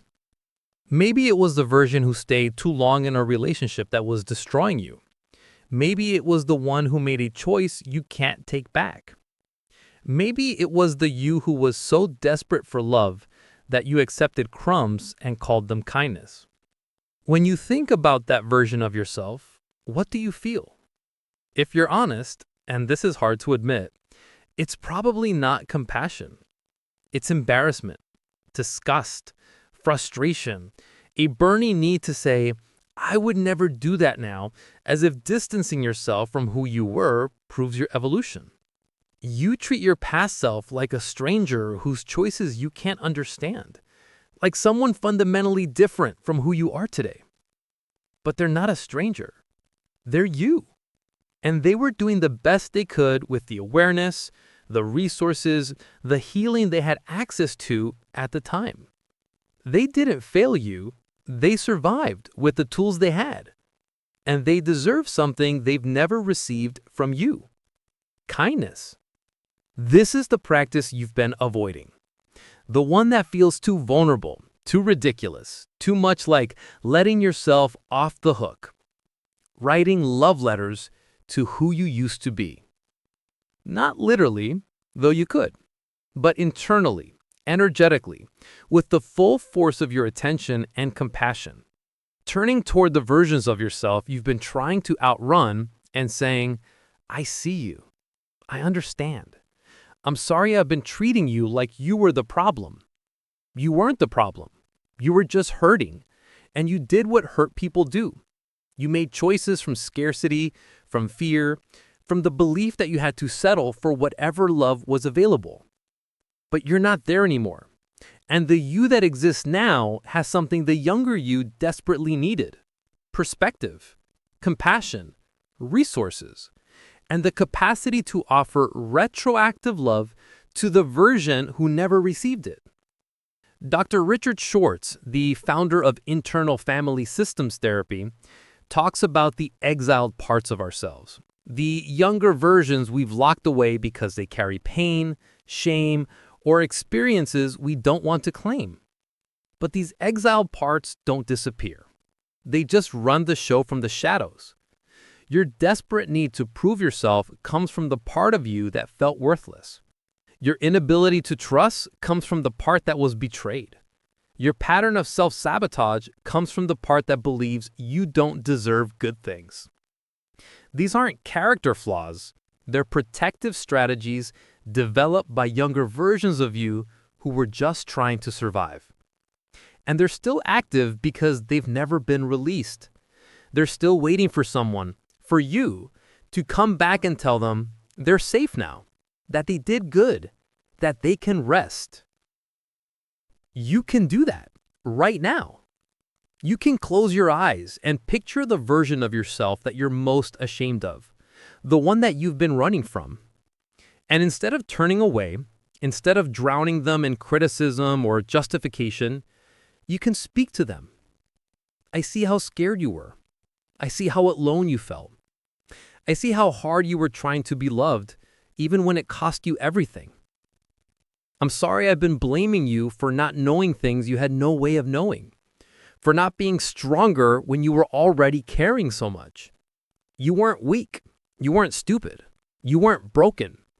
You were just young or hurt or doing the best you could in an impossible situation. And I'm here now. I've got you. You don't have to protect us anymore. This isn't self-indulgence. It's integration. It's the process of gathering all the pieces of yourself, the ones you're proud of and the ones you're ashamed of, and recognizing them all as part of your story. Not the whole story, not the defining chapter, but part of it, and worthy of compassion nonetheless. Here's what happens when you do this work. The parts of you that have been frozen in shame begin to thaw. The energy you've been using to maintain distance from your past becomes available for your present. The patterns that have been running on autopilot, driven by younger parts of you still trying to solve old problems, finally have a chance to update.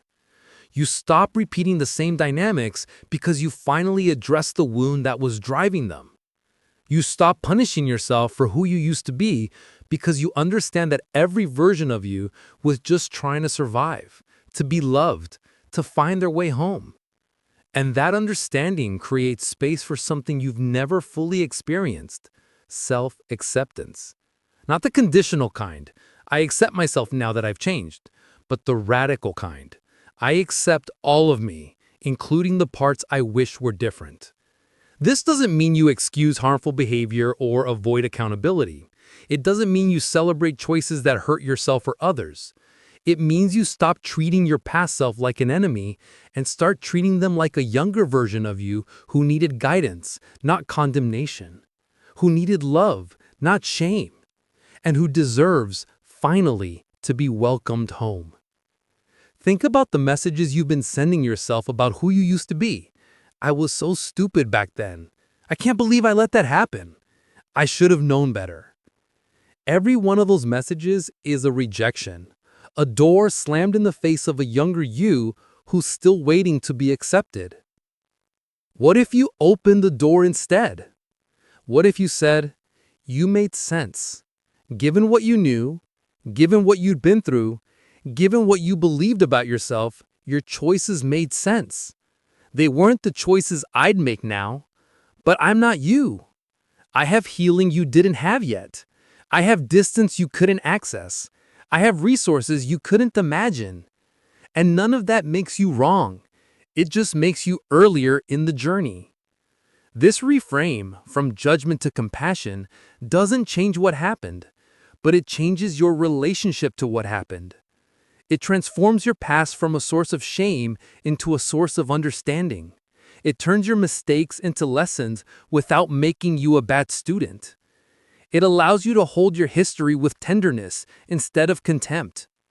And that tenderness, that willingness to love yourself backward through time, is what finally breaks the cycle. Because you can't build a future on a foundation of self-rejection. You can't become someone new while dragging the weight of shame for everyone you've been. You have to make peace with your past. Not by rewriting it or justifying it or pretending it didn't hurt, but by acknowledging it, honoring it, recognizing that every version of you was necessary to get you here. Even the versions you wish you could erase, especially those versions, because they taught you what the perfect versions never could. They taught you about resilience, about the capacity to survive things you thought would destroy you, about the difference between what you thought you needed and what actually nourishes you. They taught you compassion, or they can if you let them. If you stop treating your past self like a cautionary tale and start treating them like a teacher. Here's the practice. Once a week, maybe more, sit quietly and ask yourself, is there a younger version of me that needs my attention right now? And wait, listen. A memory might surface, a feeling, an age or a moment when you were struggling and had no one to help you carry it. And instead of pushing it away, you turn toward it. You picture that younger you. You see them clearly, what they were wearing, where they were, what they needed that they didn't receive. And you give it to them now. Not actually, you can't change the past, but energetically, emotionally. You become the person they needed. The one who sees them, believes them, tells them they're going to be okay. You offer them the love you've been withholding, the acceptance you've been making conditional. And something shifts. Not dramatically, not all at once, but slowly, gently, the burden lightens. The shame loosens its grip. The pattern loses its power. Because the younger you finally has what they always needed, your love. Not despite who they were, not once they changed, but exactly as they were, struggling, imperfect, trying. That's the revolution, not becoming someone worthy of love, but recognizing that you've always been worthy. Every version of you, even the ones you've been running from. They weren't the problem. Shame was the problem, and shame dissolves in the presence of compassion. So you write the love letters. You speak the words. You turn back toward the versions of yourself you abandoned and you tell them the truth. I'm sorry I left you. I'm sorry I made you carry that alone. I'm sorry I've been treating you like you were the problem when you were just doing your best. But I'm here now, and I'm not leaving again. You're part of me. You're part of my story, and you deserve to be loved. Not fixed, not improved, not transformed into someone more acceptable. Just loved. As you are. As you were. Welcome home. Chapter 12. The Unwitnessed Revolution. No one is watching. Not the way you think they are. Not with the attention you imagine, the scrutiny you've been preparing for your entire life. You've been living like your existence is a performance under a spotlight, every move cataloged, every choice judged by an audience that's holding its breath, waiting to see if you'll finally get it right. But the audience isn't there. It never was.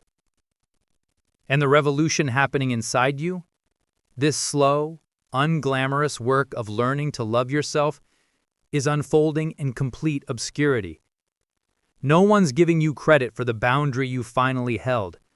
No one's applauding the moment you chose yourself over someone else's comfort.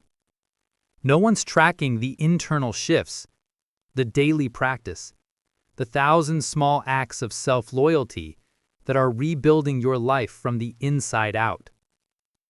This transformation you're experiencing, it's mostly invisible.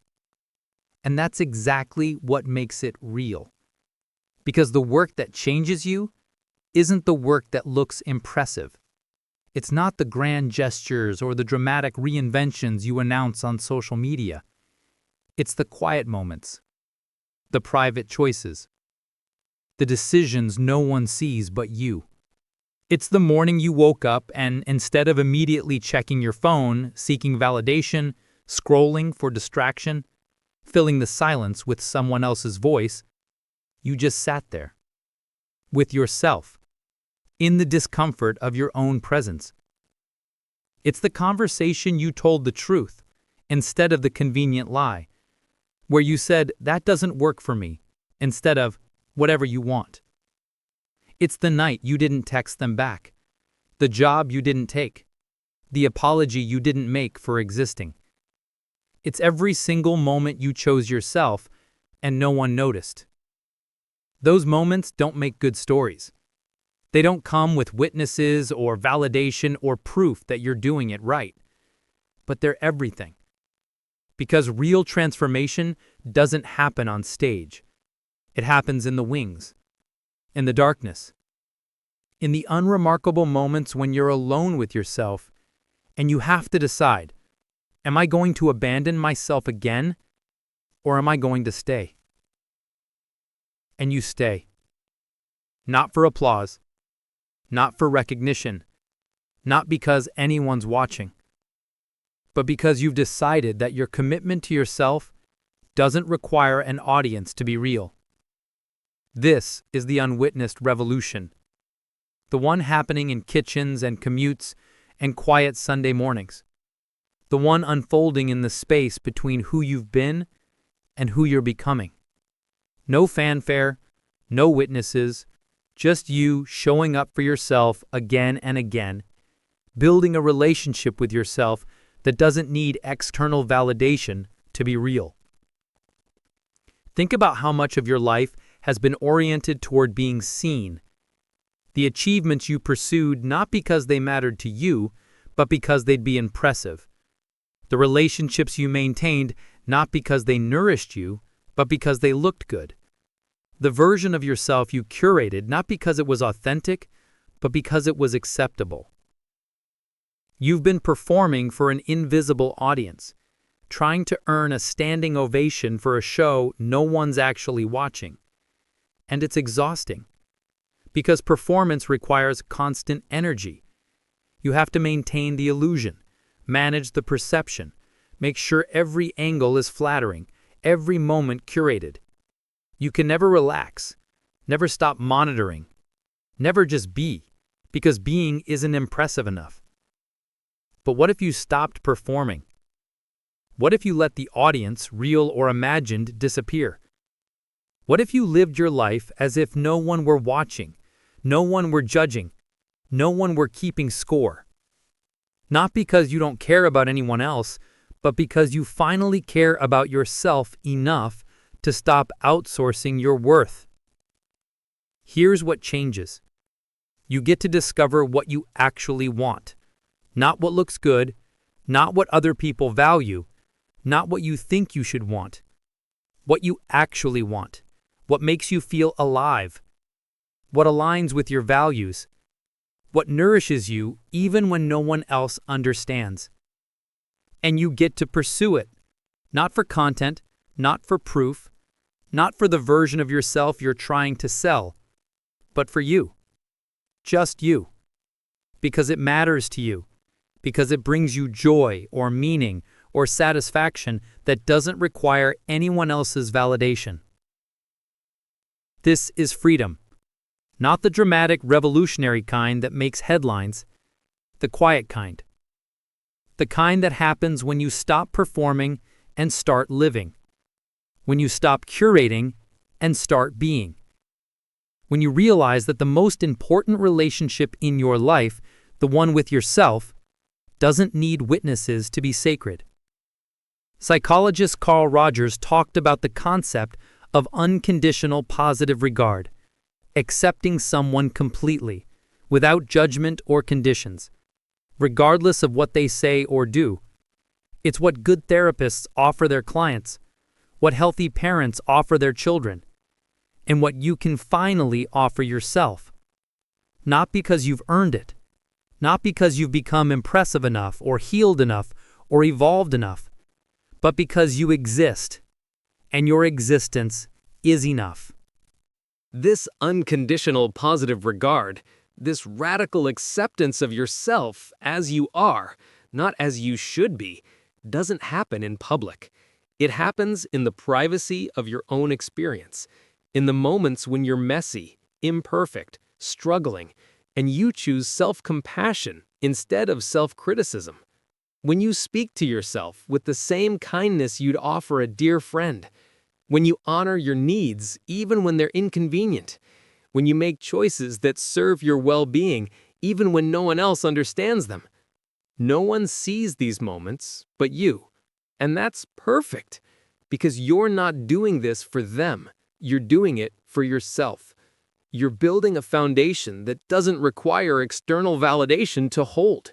You're becoming someone you can trust, someone you can count on, someone who doesn't abandon you when things get difficult. And that work, that quiet, persistent, unwitnessed work, is the revolution. Not the kind that overthrows governments or makes history, the kind that overthrows the internal tyranny that's been governing your life. The belief that you're only valuable if someone else says so, that your worth is determined by consensus, that love is something you earn rather than something you are. This revolution dismantles those beliefs, not with arguments or affirmations or anything you can perform, but with practice, with repetition, with showing up for yourself so consistently that the old stories can't hold anymore. And here's what you discover on the other side. You don't need an audience. You don't need witnesses to your transformation. You don't need people to acknowledge your growth or validate your journey or understand the work you've been doing. Because you know, you were there. You lived every moment of it. You know what it cost you to finally set that boundary. You know how many times you had to choose yourself before it started feeling natural. You know the internal landscape you've been navigating, while everyone else saw only the surface. And that knowing, that intimate awareness of your own journey is enough. It has to be, because most of your life will be unwitnessed. Most of your growth will happen in private. Most of your victories will be invisible to everyone but you. And if you need external validation to make them count, you'll spend your whole life performing instead of living. But if you can learn to validate yourself, to recognize your own growth, to honor your own progress, to celebrate the small, unsexy victories that no one else will ever know about, then you become free. Free to live according to your own values instead of other people's expectations. Free to pursue what matters to you instead of what impresses others. Free to be yourself, fully and without apology, whether anyone's watching or not. That freedom is what you've been searching for all along.